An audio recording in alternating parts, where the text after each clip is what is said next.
నాన్న ఈరోజు 10th class result వచ్చింది నాన్న. అందులో నాకు జిల్లా ఫస్ట్ వచ్చింది నాన్న. చాలా సంతోషం నాన్న. ఇలాగే చదివి మన జిల్లా కలెక్టర్ అవ్వాలి నాన్న. అలాగే నాన్న. ఓకే పదా, నీకు మంచి కాలేజ్కి జాయిన్ చేస్తాను పదా. హాయ్ రా రవి. హాయ్ అజయ్. రారా కూర్చోరా.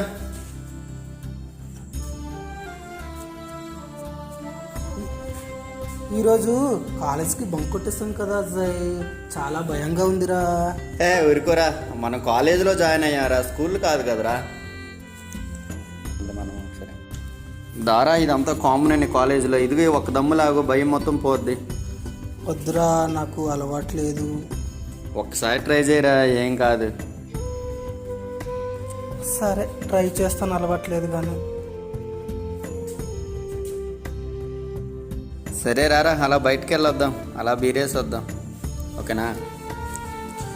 వద్దురా, నేను ఎప్పుడు తాగలేదు, మా డాడీ తిడతారా.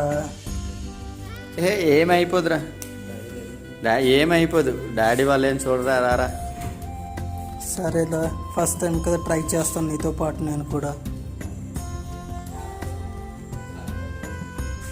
అజయ్, బీరు మత్తు చాలా బాగుంది అజయ్, రోజు తాగుదాం రా. అయితే నా దగ్గర డబ్బులు లేవురా, రేపు సెట్ చేయరా, అరేంజ్ చేయరా. మా నాన్నకు ఫోన్ చేస్తాను రా, ఫోన్పే చేస్తాడు, ఫీజు కట్టాలని చెప్తాను. Hello daddy. చెప్పు నాన్న. డాడీ, స్కూల్లో లైబ్రరీ బుక్స్కి ఫీజు కట్టాలి డాడీ, డబ్బులు. Hello daddy. నానా. డాడీ ఎలా ఉన్నారు డాడీ? బాగున్నాం నాన్న, నువ్వు బాగున్నావా? బాగున్నాను డాడీ. ఎగ్జామ్ ఫీజు కట్టాలి డాడీ, డబ్బులు పంపించండి. అదేంటి నాన్న, మొన్ననే కదా పంపించాను పొలం అమ్మేసి. ఇప్పుడు మన దగ్గర డబ్బులు లేవు నాన్న.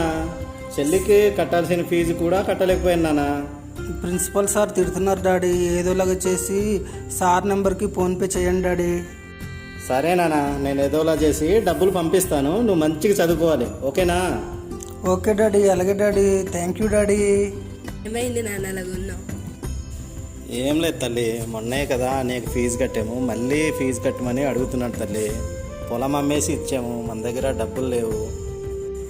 సరే నాన్న, నీకోసం నేను స్కూల్ మానేస్తాను, నీతో పాటు అన్నీకి ఎలాగోకలాగా డబ్బులు పంపించు, నీతోని నేను సాయంగా పనికి వస్తాను నాన్న.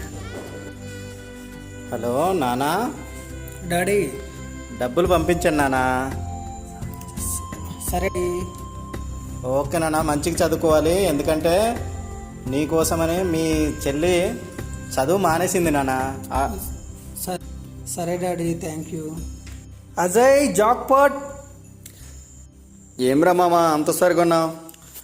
మా డాడీ డబ్బులు పంపించారు అజయ్. దా స్పాట్కి వెళ్దాం, వచ్చే అయితే. Okay ready. అమ్మ ప్రియా, అనే దగ్గరికి వెళ్ళొద్దాం ఒకసారి, చాలా రోజులు అయిపోయింది. సరే డాడీ, పదండి. అన్నయ్య బాగా అని ఎలాగున్నావు? బాగానే ఉన్నానే. ఎందుకు డల్లుగా ఉన్నావు? ఏం ఏం కాదులే, వదిలేయండి, వెళ్ళిపోండి, నాకు చిరాకుగా ఉంది. ఎందుకు వచ్చారు మీరు? ఏమి నాన్న అలా మాట్లాడుతున్నావు, ఏంటి బాగోలేదా ఏంటి? నాకు కాలేజీలో చదవాలని లేదు డాడీ. సారీ డాడీ, నాకు బ్రతకాలని లేదు, క్షమించండి డాడీ, నేను చదవను డాడీ. ఇక నా హెల్త్ అస్సలు బాగుండట్లేదు డాడీ, హెల్త్ మొత్తం పాడైపోయింది. అన్నయ్య ఏంట్రా ఈ జేబులో ఇది? నాన్న క్షమించు, నేను గంజాయిన మత్తులో చిక్కుకున్నాను నాన్న, ఎలా బయటపడాలో తెలియట్లేదు నాన్న. అదేంటి నాన్న, నీకోసం మీ చెల్లి చదువు మానేసింది.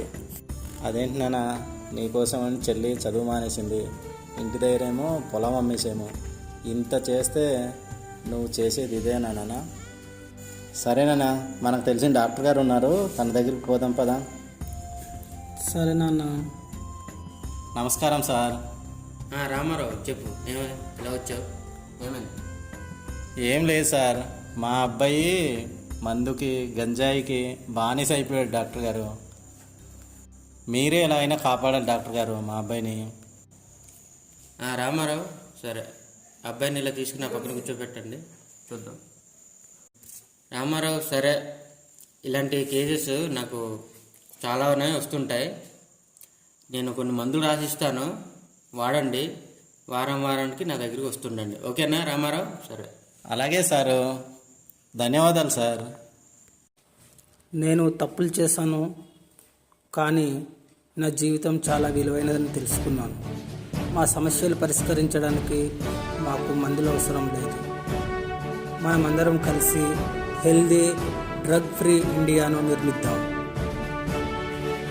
కోటి ఆశలతో తల్లిదండ్రులు తమ పిల్లలను చదువుకై పంపిస్తే నేటి యువత గంజాయి, మందు వంటి మత్తు పదార్థాలకు బానిసవుతూ అటు తల్లిదండ్రుల శ్రమను, ఆశయాలను అడియాసలు చేస్తూ తమ జీవితాలను నాశనం చేసుకుంటున్నారు. కావున మనమందరం say no to drug, say yes to life. నశాముక్త భారత్. జై హింద్, జై భారత్.